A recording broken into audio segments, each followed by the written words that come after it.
கிறிஸ்துவுக்குள் அன்பானவர்களே, ஆண்டவரும் இரட்சகருமாகிய இயேசு கிறிஸ்துவின் ஆத்மத்தில் அன்பின் வாழ்த்துக்கள். தொடர்ச்சியாக இந்த வாரத்திலும் நாங்கள் தேவனால் பிறந்தவன் எப்படி இருப்பான் என்ற தலைப்பில் நாங்கள் தியானித்து வருகிறோம்.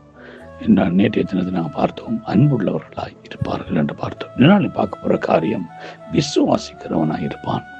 1 யோவான் 5ஆம் அதிகாரம் 1ஆம் வசனம் சொல்லுகிறது, இயேசு ஆனவரே கிறிஸ்து என்று விசுவாசிக்கிறவனும் தேவனால் பிறந்திருக்கிறான். பிறந்தவரிடத்தில் அன்பு கூறுகிறவன் அவரில் பிறப்பிக்கப்பட்டவரிடத்தில் அன்பு கூறுகிறான். அல்லேலூயா.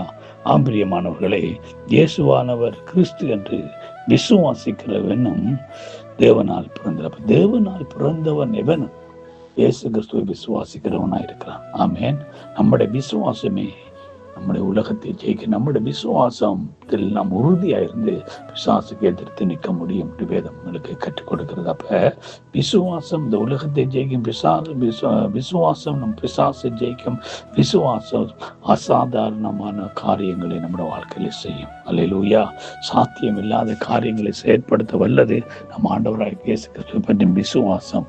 இயேசு கிறிஸ்துவை பற்றும் அந்த விசுவாசம் நான் நம்பப்படுற உறுதி காணப்படாத நிச்சயமா இருக்கிறது.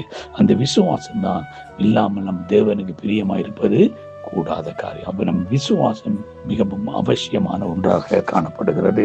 அங்கே பார்க்கிறோம், யோவான் 3ஆம் அதிகாரம் 36ஆம் வசனம் சொல்கிறது, குமாரனிடத்தில் விசுவாசமாக இருக்கிறவன் நித்திய ஜீவனை உடையவனாய் இருக்கிறான். குமாரனை விசுவாசியாதவனோ ஜீவனை காண்பதில்லை, தேவனுடைய கோபம் அவன் மேல் இல்லை நிற்கு. பாருங்க, விசுவாசிக்கிறவனுக்கு நித்திய ஜீவன் உண்டு.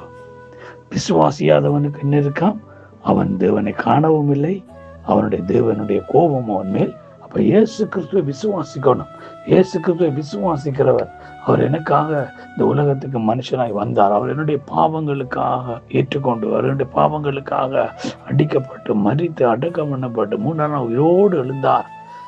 அவரோடு கூட நானும் உயிர்ப்பிக்கப்பட்டிருக்கின்ற விசுவாசிக்கும் பொழுதே எங்களுக்கு அந்த நித்திய ஜீவனை ஆண்டவராய் இயேசு எங்களுக்கு கொடுக்கிறவராய் இருக்கிறார்.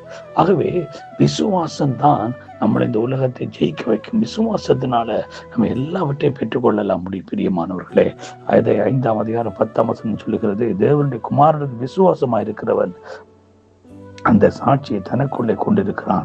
தேவனை விசுவாசாதனோ, தேவன் தம்முடைய குமாரனை குறித்து கொடுத்த சாட்சியை விசுவாசாது நாம் பொய்யானா இருக்கிறோம். அப்ப பாருங்க, நம்ம விசுவாசிக்கும் பொழுதுதான் நாங்கள் ஒரு மெய்யான அந்த வாழ்க்கைக்குள்ள நம்ம கடந்து செல்கிறோம். விசுவாசியாமல் போகும் பொழுது நாங்கள் பொய்யனா இருக்கிறோம் என்று வேதம் உங்களுக்கு கற்றுக் கொடுக்கிறது. ஆகவே கிறிஸ்துவுக்குள் அன்பான தேவனுடைய பிள்ளைகளே, நம்முடைய வாழ்க்கையில மிகவும் அவசியமான காரியம்தான் நாம் தேவனிடத்தில் விசுவாசமாய் இருக்கிறது.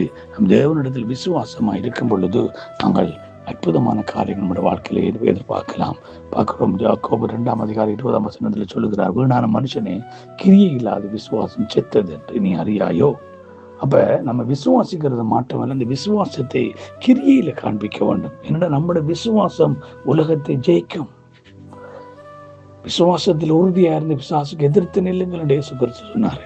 விசுவாசத்தால் தேவனுடைய மகிமையை காண்பாய் என்று சொல்லி அங்கே நாரி போன லாசருவை 3ஆம் நாள் ஆண்டவராய் இயேசு கிறிஸ்து 4ஆவது நாள் உயிர்ப்பித்தார்.